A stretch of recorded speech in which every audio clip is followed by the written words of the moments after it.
Good morning, everybody. Miss Ford here. Today we are going to be making Belgian waffles, and this particular Belgian waffle recipe includes something called a meringue. And here are the ingredients. First, we're going to need 2 cups of flour. I use regular all-purpose flour. Then you're going to need 4 teaspoons of baking powder. That's 4 teaspoons, or that's equivalent to 1 tablespoon and 1 teaspoon, because there's 3 teaspoons in a tablespoon. Then you're going to need 1/2 teaspoon of salt, 1/3 cup of sugar, 2 eggs, which we're going to separate, 1 stick of butter, which is also 1/2 cup of butter. You need 1 1/2 cups of milk, and you're going to need a little bit of vanilla extract, and I like to throw in a little almond extract into mine as well. Last but not least, you're going to need a little bit of cream of tartar. It's not necessary, but I like to add this to my meringue to help it out a little bit. Okay, so first for the flour. If you're not going to measure it with a scale and you're going to do it by hand, there is a right and a wrong way to measure your flour. What you don't want to do is you don't want to just stick your cup into your flour and scoop it out and kind of shake it off. What that does is that compacts your flour down, and so you end up with much more flour. If you wanted to try this out at home, it's really fun and interesting to scoop it out, what you think a cup is, dump it into a bowl on your scale and weigh it, and then actually measure it correctly and then weigh that. And you'll find that usually when you scoop it like that, you're a whole ounce, you have a whole ounce more of flour doing it that way than you would doing it the proper way, which if your product calls for 2 or 3 or 4 cups of flour, that's a lot of extra flour, and you're going to end up with a really dense product. So I just have a spoon in here, and I just gently spoon my flour into my measuring cup, and I'm going to overfill the cup. And then I'm just going to take the spoon, and I'm going to level it off, and then that's one. And I already had one in there, so now I've got my 2 cups of flour. Okay, to my flour, let's put this away. To my flour, I'm going to add my baking powder, not baking soda. Now the difference between baking powder and baking soda is that baking soda is a base. Baking powder has a little acid added to it, and the acid that they typically add to baking powder is cream of tartar usually. Okay, so I'm adding my baking powder. I'm going to add my salt. So this is my dry ingredients. I'm just going to give this a quick whisk, and I'm going to set this to the side. Okay, so on to the meringue. So I have 2 eggs, and I need to separate them. So I'm going to do them one at a time, and I'm going to do them in separate bowls, because if I accidentally get any yolk into my egg whites, my meringue will not come up and it will not work. So I'm being very careful. Since I did 1 egg, I'm already going to put it in my nice, extremely clean bowl before I do the second one, because it has happened to me where I've been separating eggs and I have to separate like 5 eggs, and I get to that last egg, and in that last egg, I accidentally get the yolk in all my whites, and then I ruined the whole thing, and then I had to toss it and start all over again. Okay, so there we go. I've got my 2 eggs separated. I can take my egg yolks, and I'm going to add my yolks straight to my milk. And also to my milk, I'm going to add some vanilla extract. I'm going to add probably about 2 teaspoons of vanilla extract, or just about. And then almond extract, if you're going to use it, it goes a long way. It smells amazing. I love the flavor. You just need a touch of it, maybe a 1/4 teaspoon of it, and that's all you're going to need. Okay, so I've got my milk, my egg yolks, and my extracts in my measuring cup. I'm going to take my whisk, and I'm going to give it a little whisk just to break up those egg yolks. And I have melted my butter. I'm not going to add my butter to my milk at this point in time, right?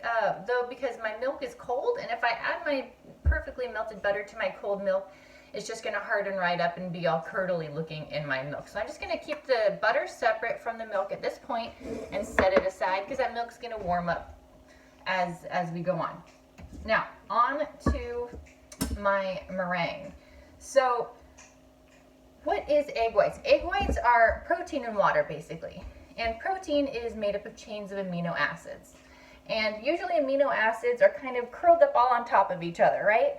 So what we're going to do is we're going to physically beat the proteins, plus we're going to add a little chemical agent, which is the cream of tartar, to help denature the proteins. And denaturing the proteins means you're taking those curled up amino acid chains and you're straightening them out, okay?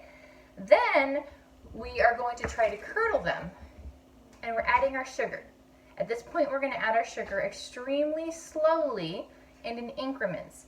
The sugar is going to slow down the coagulation so that you're able to whisk and beat more air bubbles into it before it finally coagulates and sets and makes this beautiful, puffy, cloud-like meringue that is going to fold beautifully into our waffle batter and create these beautiful, crisp waffles.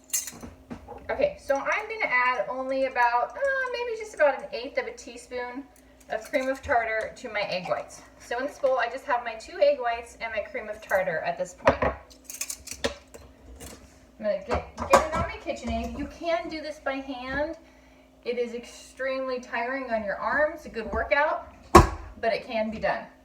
And I'm using my whisk attachment this time. I'm going to turn it on high speed and let it go for until it's starting to get really nice and fluffy and bubbly before I even start to add my sugar.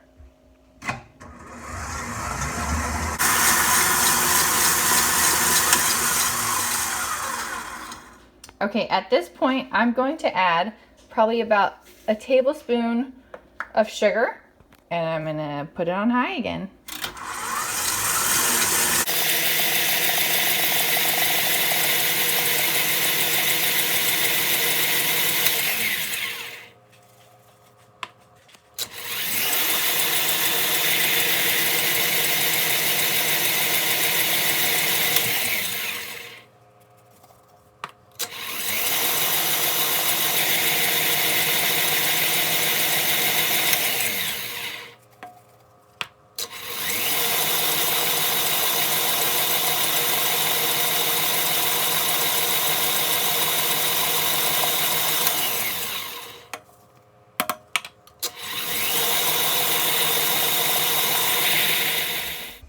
So you want to keep an eye on your egg whites because it is possible to over whip your meringue.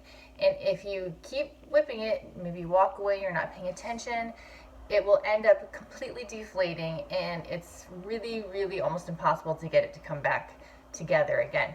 So what you're looking for is something called a stiff peaks, which means basically if you've ever had an ice cream at soft serve ice cream. You want it to kind of fold over like a soft serve ice cream cone, okay? So these are beautiful, they're shiny. You want to be able to hold your bowl upside down, your meringue will not fall out, and it looks like marshmallows.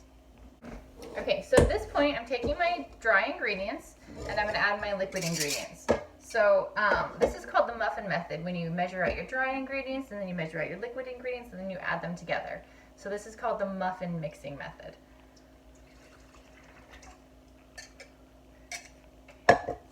Just going to give this a nice whisk until everything comes together. And now I've got my butter, and I'm going to just let in as I stir. Mix that in completely. Okay, and now I'm going to do something called folding, and I'm going to fold in my meringues. Now I like to do this in increments of 3 because this batter is very heavy and this is very light and airy. I want those light and airy bubbles to help my waffles puff up and become nice and light and crispy. So the first batch I put in is probably going to deflate a little bit because this batter is so heavy. So what I'm doing is I'm lifting and I'm turning, scooping down to the bottom and turning it on top of itself to try to mix in that the meringue very gently. If you just whisk it in like that, you're just gonna pop all those bubbles that you worked so hard to create. Okay, I'm gonna do the next third. Same thing, gently folding. Okay, and my last bit.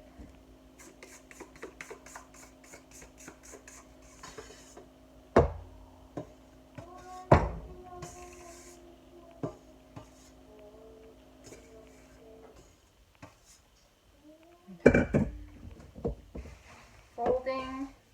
Folding. You don't want to have any huge streaks of white in there because that'll just be cooked egg once it's in your waffle iron. But you don't want to overmix it either. So there's a nice balance, and I'm going to stop right there because that looks beautiful. Perfect. Okay, so this is my waffle iron. Oops, it's telling me it's ready. I love this waffle iron. You can do 2 at a time. It's by Waring Pro. I've had it for many years and it's been perfect every time. So it makes these beautiful round waffles, and like I said, you can do 2 at a time. So here we go. Okay, so my waffle iron is nice and hot. I'm just going to put a little bit of pan spray right in the center. It doesn't really need it. Usually only the first waffle kind of sticks slightly, but there was so much butter in this recipe, a whole stick, that it doesn't need a lot. It won't really stick. So don't overfill your waffle iron because it will expand in there, right? You've got those beautiful bubbles from your meringue that are going to help it rise, and all that baking powder is your leavening agent.